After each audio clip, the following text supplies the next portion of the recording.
I used to type the truth in my notes app, then lock my phone like I'd done something brave. It was always the same sentence, rewritten 100 ways, never sent. At the start, he made me feel reachable. We met in a quiet stretch of life, the kind where you're tired of being misunderstood and you don't want fireworks anymore. It was late the first night we really talked, past midnight, the air cool enough to numb your hands, the streets so still you could hear distant cars like water. He didn't rush me. When I searched for words, he waited. He kept his attention on me without turning it into pressure, and that steadiness felt different. In the early weeks, he asked questions that didn't have easy answers. Not what I did, but what I didn't tell anyone about. He'd turn his phone upside down when we ate, lean forward when I spoke, look at me like he was memorizing. Not hungry, just attentive. Some people don't stay silent because they don't feel. They stay silent because they're trying to keep love intact, and they don't realize silence can hollow it out. Steadiness can feel like permission, and permission is intoxicating when you've spent years editing yourself to fit other people's comfort. That early attention is where many people confuse safety with permanence.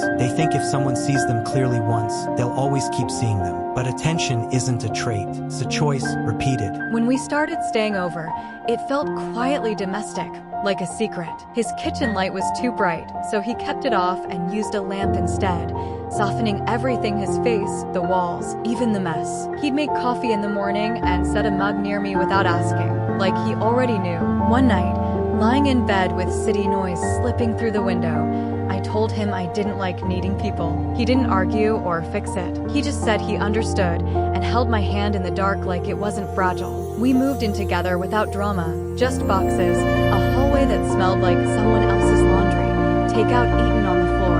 Our apartment had two moods, warm in the kitchen, cold in the living room. At first, we stayed in the warm places together. He stood behind me while I cooked, just there. He asked about my day and mended.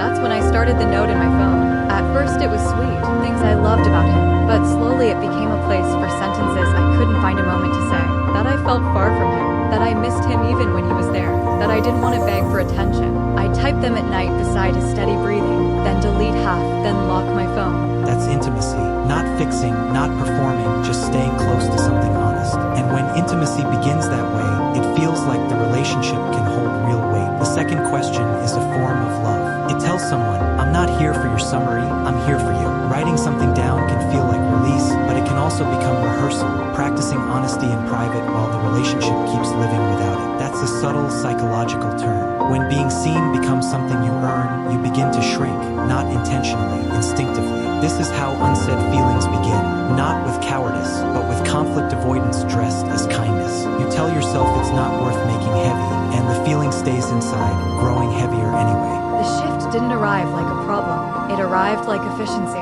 He started coming home and going straight to the couch, phone in hand. I understood. He was tired. But the couch became his landing pad, and I became the background. I started waiting for his eyes to meet mine, and when they did, it felt like a reward instead of a given. We still ate together, slept together, said love you like punctuation. Conversations got shorter, cleaner. I'd stop talking when I saw the TV menu flicker across his face. Not because he meant to leave, because his mind already had. One night, I came home with groceries and a silly story ready. I started telling it, but he smiled at his phone and said, and then without looking up. I waited, bags cutting into my fingers. He never looked. I swallowed the story, said never mind, and he nodded relieved. That night, I added a new line to the note.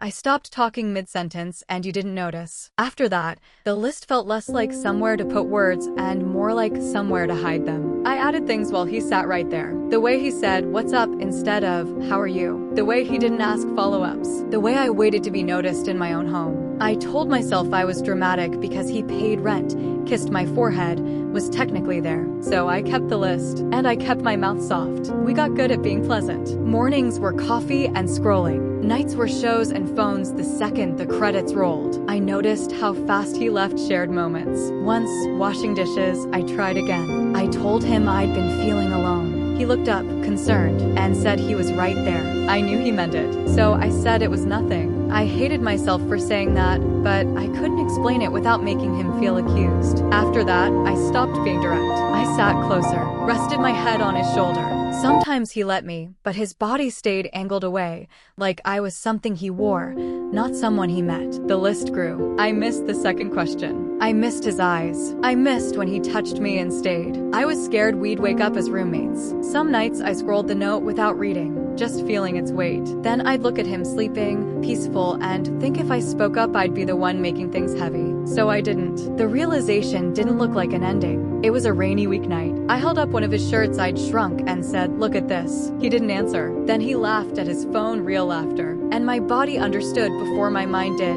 He still had presence. He just wasn't spending it here. I opened the note and realized it had become the most honest relationship I had. It held me. It remembered me. I didn't cry. I just got tired in a new way. I stopped rehearsing. When he asked what I said, I almost protected him again. But this time, nothing felt like betrayal. So I corrected myself, never mind, and walked away.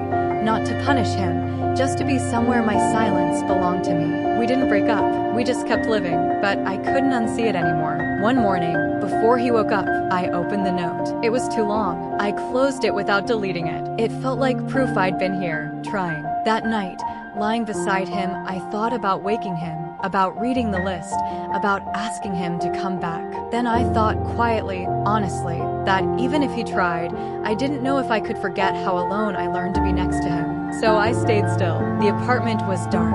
My phone sat on the nightstand with a note inside it, like a sealed letter addressed to a version of us that no longer lived there. Silence often feels like the most loving option when you're afraid honesty will sound like criticism, especially when the other person isn't doing anything wrong enough to justify a hard conversation. So you start collecting evidence privately, like your feelings need permission to exist. Some people don't know they're leaving. They just follow the path that asks the least of them. And in a tired life, the least demanding place is usually a scream. It isn't betrayal. It's escape dressed as routine. That's the trap of proximity. He hears alone and answers with geography. "I'm here," but she isn't talking about location. She's talking about access. And she pulls back because she can feel how quickly the conversation could become a trial. Not because either of them wants to fight, but because neither of them knows how to hold loneliness without assigning fault. This is where love turns into management. You start managing their moods, their exhaustion, the right time, the wrong time, until there's never a right time left. That's a brutal clarity.